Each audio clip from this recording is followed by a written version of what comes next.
చాలా బాగుంది. ఎందుకంటే ఆ కంపెనీలు వస్తున్నాయి, డెవలప్ అవుతుంది. పెద్ద పెద్ద కంపెనీలన్నీ ఎక్కడ కంపెనీలు తీసుకొస్తున్నారు. చాలా అభివృద్ధి కార్యక్రమాలన్నీ బాగా చేస్తున్నారు. జంగిల్ రాజ్యం ఈయనున్న 5 ఏళ్లలో చూసామండి, ఇప్పుడు లేదు. ఎందుకంటే జంగిల్ రాజ్యం అనేది ఈయన జంగిల్ అనే ప్రాంతానికి సంబంధించిన వ్యక్తిలాగా బిహేవ్ చేశాడు ఈయన 5 ఏళ్లలో.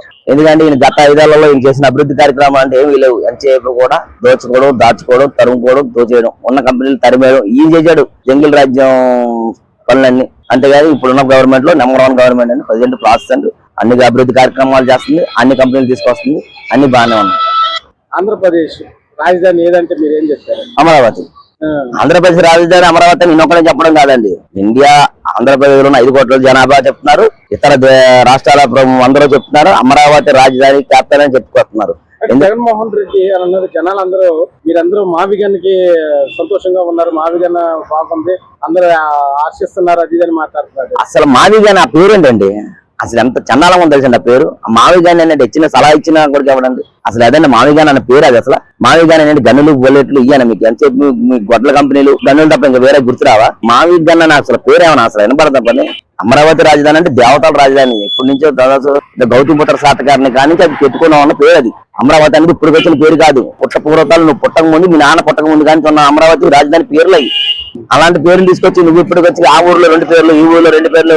అసలు మావిగాన్ అనే పేరు ఎంత చండాలంగా ఉందో తెలుసా? అసలు ఎంత ట్రోల్ చేస్తున్నారు తెలుసా? మావిగాన్ అనే పేరు చెప్తే ఆయనకు పోటు కాదండి, రాష్ట్ర అభివృద్ధి జరుగుతుందని తెలిసి ఈయనకి పోటు వస్తుంది, గుండెపోటు. నేను నాకు లండన్ లో వెళ్ళొచ్చాడు, అనేక మళ్ళీ టాబ్లెట్లు తగ్గినాయని చెప్పి తెచ్చుకోవడానికి వెళ్ళాడు లండన్. మళ్ళీ ఇంకా టాబ్లెట్లు ఇంకా అలాగే ఉన్నాయి అనుకోండి. ఇంకా ఆయన చెప్పొస్తాను నిన్న మొన్న నేను మంచోడు కాబట్టి మీరు అందరూ బతికే ఉన్నారని. అయ్యా నువ్వు మంచి ఎలాంటి వాడు అందరికీ తెలిసి రాష్ట్ర ప్రజలందరికీ పిల్లిని తరిమేశావు, బాబాయిని లేపేశావు, బాబాయిని లేపేసి రాజకీయాల్లోకి వెళ్ళావు. మళ్ళీ నారాసుర హత్య చరిత్ర అని చెప్పి రాశావు. 5 ఏళ్లలో ఎవరిని ఇప్పుడు వరకు మీ బాబాయ్ చెప్పడం ఎవరిని మొత్తాన్ని నిందించలేకపోయావు. నువ్వు గవర్నమెంట్ లో ఉండి కూడా ఏం చేయలేకపోయావు. ఏందయ్యా మీరు చేసేది జగన్మోహన్ రెడ్డి? అంటే ఇంకో మాట అంటున్నారు, హత్య రాజకీయాలకు ఈ గవర్నమెంట్ హత్య రాజకీయాలకు అలవాటు అది ఇదని మాట్లాడుతున్నారు. దాని మీద మీరేమంటారు? ఈ గవర్నమెంట్ అని కాదండి, చంద్రబాబు నాయుడు గారు విజనరీ ముఖ్యమంత్రి. ఎందుకంటే లా అండ్ ఆర్డర్ కంట్రోల్ లో పెట్టే ముఖ్యమంత్రి ఆయన.